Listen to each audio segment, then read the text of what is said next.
Summary of neonatal acute kidney injury AKI for pediatric nephrologists. Epidemiology. AKI is notably prevalent in critically ill newborns, affecting approximately 30% of NICU patients, highlighting the need for vigilant monitoring and early intervention in this vulnerable population. Etiology.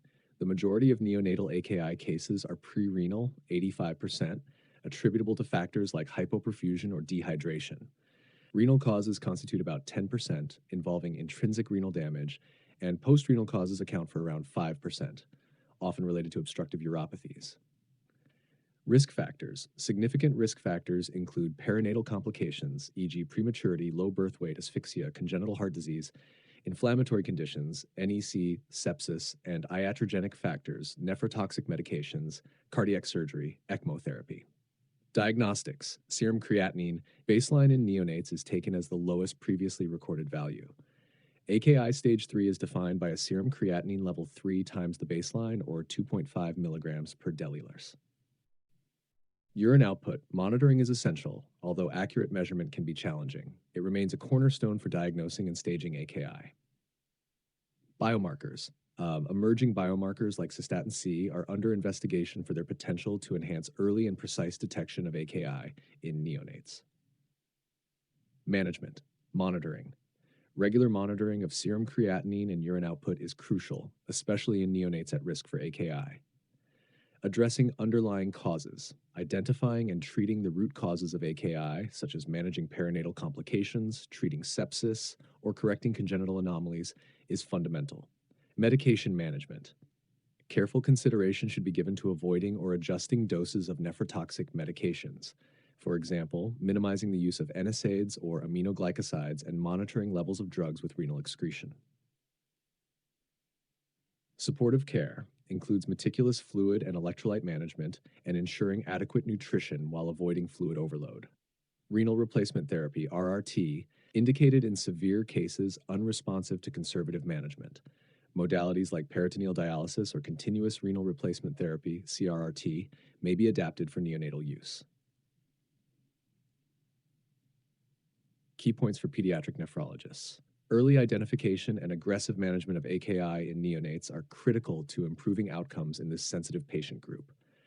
Personalized management plans should consider the unique physiology and susceptibilities of neonates, including careful drug selection and dosing. Long-term follow-up is essential to assess for potential chronic kidney disease, CKD, development in neonates who have experienced AKI.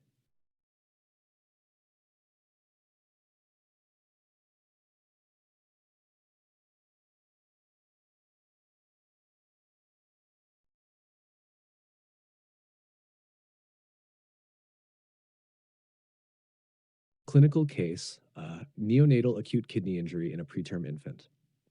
Patient information: age 2 weeks old, gender male, birth weight 1.5 kilograms, premature at 30 weeks gestation. Presenting complaint: the neonate presents with decreased urine output and swelling in the lower extremities. History of present illness: born prematurely at 30 weeks gestation with a low birth weight and required immediate NICU admission due to respiratory distress. The infant was placed on mechanical ventilation and started on antibiotics for suspected sepsis. Over the past 2 days, the neonatal nursing team noticed a decrease in urine output and peripheral edema.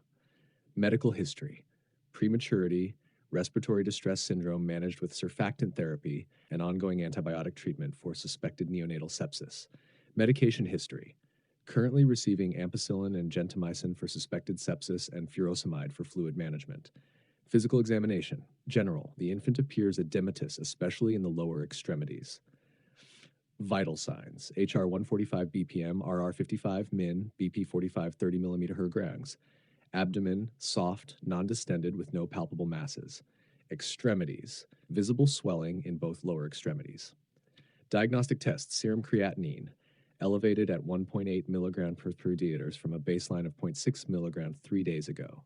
Urine output decreased to 1 milliliters per kilograms per hour over the last 24 hours. Electrolytes: hyperkalemia with a potassium level of 6.2 milliliters per liter.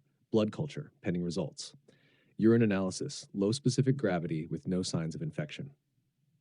Management: immediate actions: discontinuation of nephrotoxic drugs, gentamicin, and adjustment of furosemide therapy considering the current kidney function. Fluid management, careful administration of IV fluids to address hypotension without exacerbating fluid overload. Electrolyte correction, initiation of treatment for hyperkalemia with glucose and insulin therapy. Supportive care, monitoring of vital signs, serum creatinine, electrolytes, and urine output. Renal replacement therapy consideration, consultation with a pediatric nephrologist for potential peritoneal dialysis due to persistent oliguria and worsening azotemia. Follow-up and long-term management, monitoring, daily assessment of fluid balance, electrolyte levels, and kidney function. Nutrition, adjustment of nutritional support to accommodate reduced kidney function while supporting growth and development. Renal recovery, continuation of supportive care with gradual withdrawal as renal function improves. Long-term follow-up, regular nephrology follow-up visits to monitor for potential long-term sequelae, including chronic kidney disease. Discussion points. The challenges of diagnosing and managing AKI in preterm neonates, considering their unique physiology and the balance between fluid management and avoidance of nephrotoxic exposures. The importance of a multidisciplinary approach in the NICU involving neonatologists, pediatric nephrologists, pharmacists, and nutritionists to optimize outcomes for neonates with AKI.